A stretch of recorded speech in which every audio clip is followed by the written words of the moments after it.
It's just a reminder of a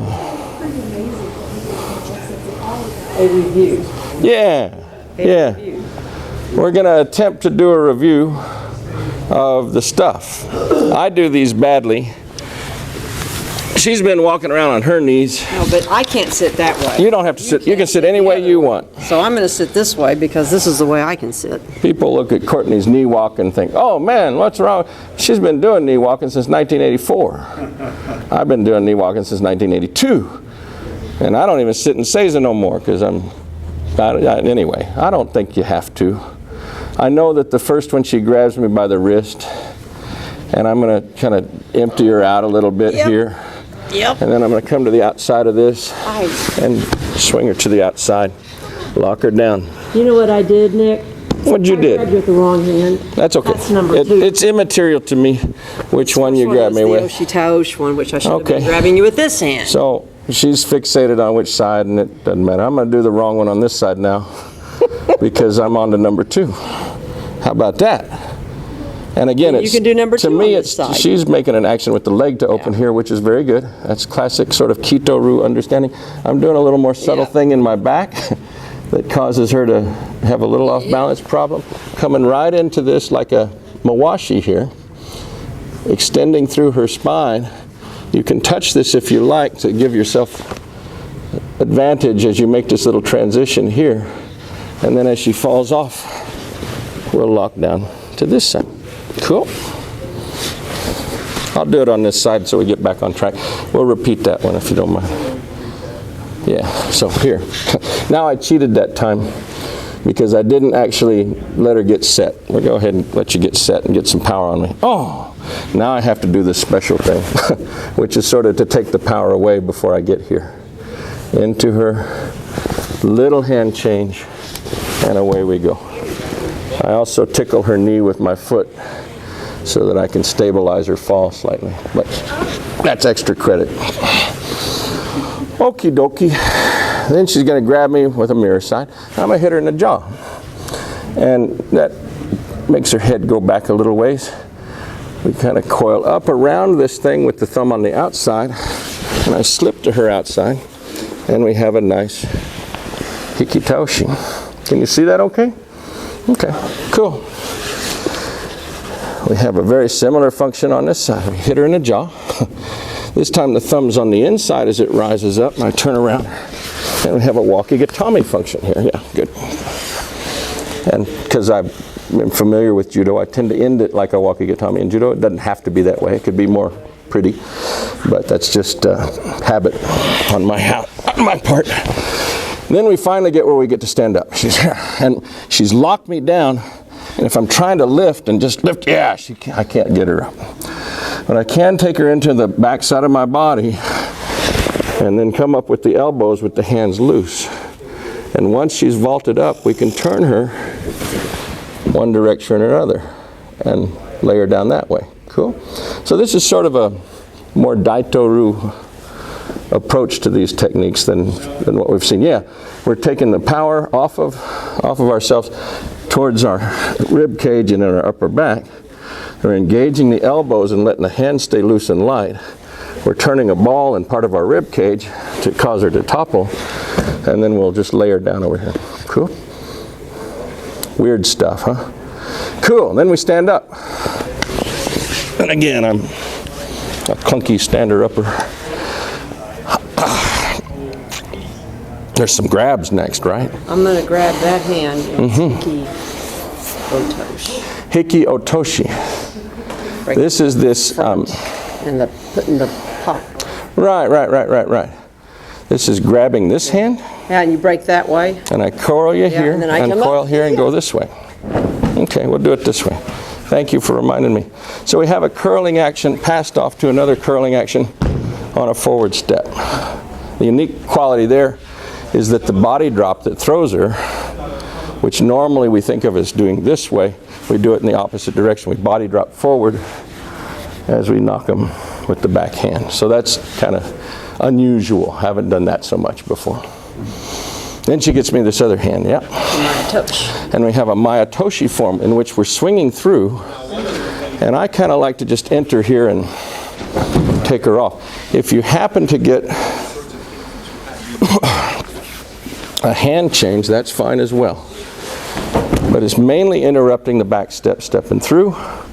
It also, I won't throw you with it, but it also leads to potentials because of the body position where you can entangle this leg, make uchimata, make other more judo-esque applications out of it if you like.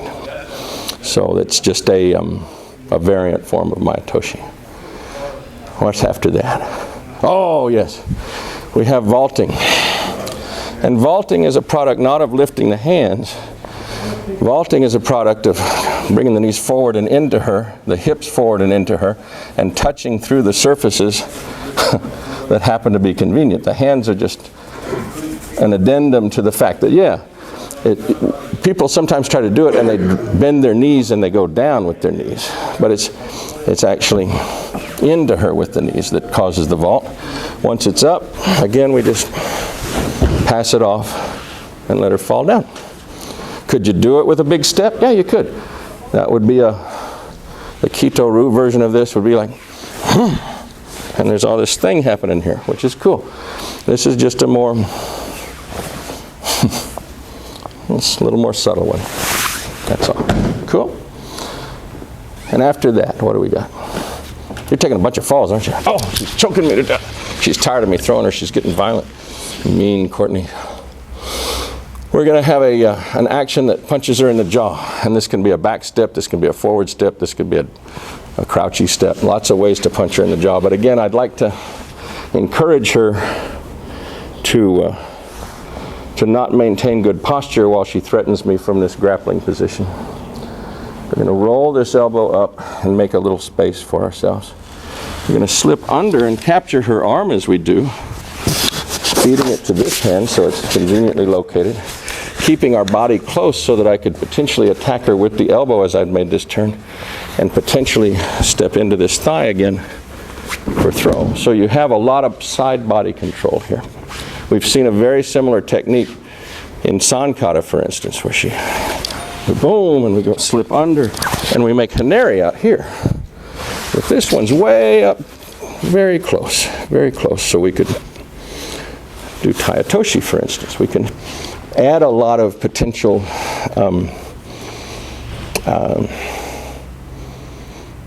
detail that can raise probabilities even higher against somebody who's a complicated grappler. So what you've done already in san kata is dealt with a fairly uncomplicated grappler. And in my mind, what we're dealing with here is people that are a little more wary, a little more dedicated, a little more wary, a little more difficult to deal with. And so you're having to blur the lines of the pure Aikido application that always looks thus and so, and things are getting a little more Daito-Ru-ish, and things are getting a little more Kito-Ru-ish. They're getting a little more Judo application, getting a little more Daito application, both ways. So she does her thing again, and I hit her with the other hand, right? And we scoop that up again to make a convenient way to go. We're going to come down over this arm and through the hole, coming right into her inner thigh and right into her back with my elbow. And then you have a lot of ways to end this, but just a hip switch is fine. See that elbow structure? If you wanted a more pulsed type ending, a more striking sort of ending, that would be here too. I'm sorry, this way? No, I'm wrong way. Bam. Here, here. No, I'm doing it wrong. Here, there we go. There. And this could be a more of a bump right there that would impact her through the line of her shoulders, possibly up to the occiput of her head, if you were particularly vicious about hitting. And that would be a real nasty way to end it. I'm lost. Where are we at now? No, oh, she's gonna grab me. You're gonna grab me like this. Oh no! And yeah, these grappling forms typically are a prelude to getting cuffed or taken into arrest, or somebody who's going to hold you while the other person comes and kicks and punches on you or does vicious things to you. So it's a fairly passive thing, and we've done them before in the Yankata forms. We have the same step off that sort of commits her to that side, and we have a very similar function of slipping under But what this explores is in this next step, if I make a turning action, I can wind up putting her in spine lock with very little, kind of an effortless control. This is just keeping it pinched to my thigh. You can let her go. That's a normal size step in the turn. If you have boom, boom, and I step over here and slide up this way this time. If you have a smaller step in the turn, you wind up right on top of her like a draped over form of a Gaidenate kind of form. And you can descend there. And again, you could certainly add interesting elements with knees and elbows anytime you're in close range, right? Then we have the original side again, where we've placed her on this foot.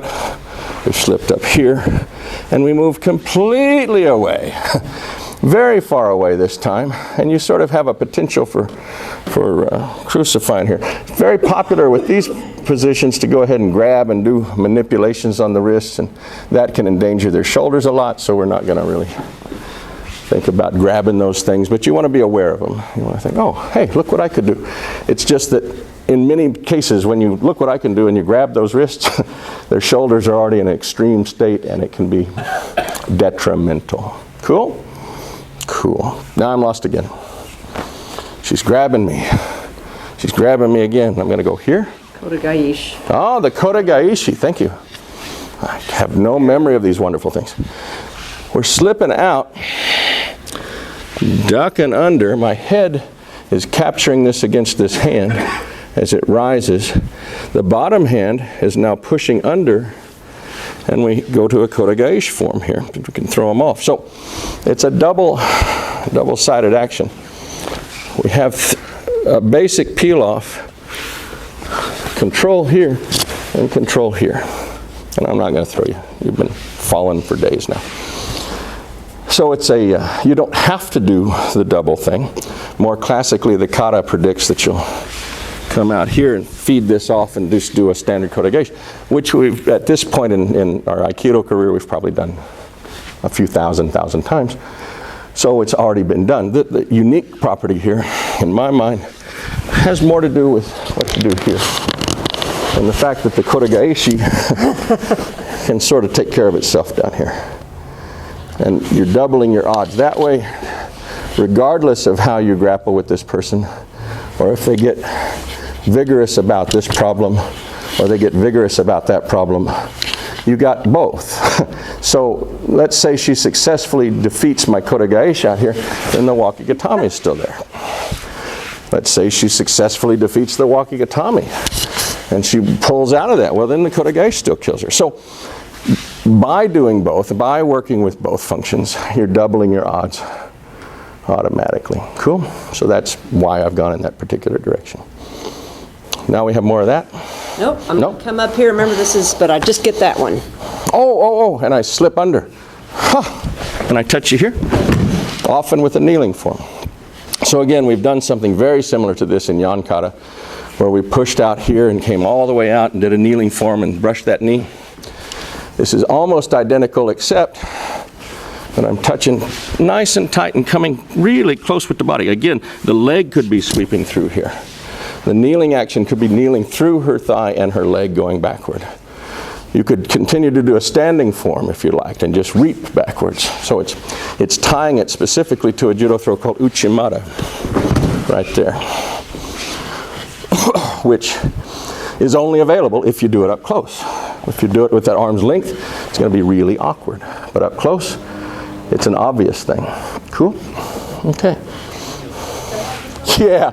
You don't want to be out here going, oh, I think I'm going to try to reach out there and kick it. You want to just go like that. Very simple.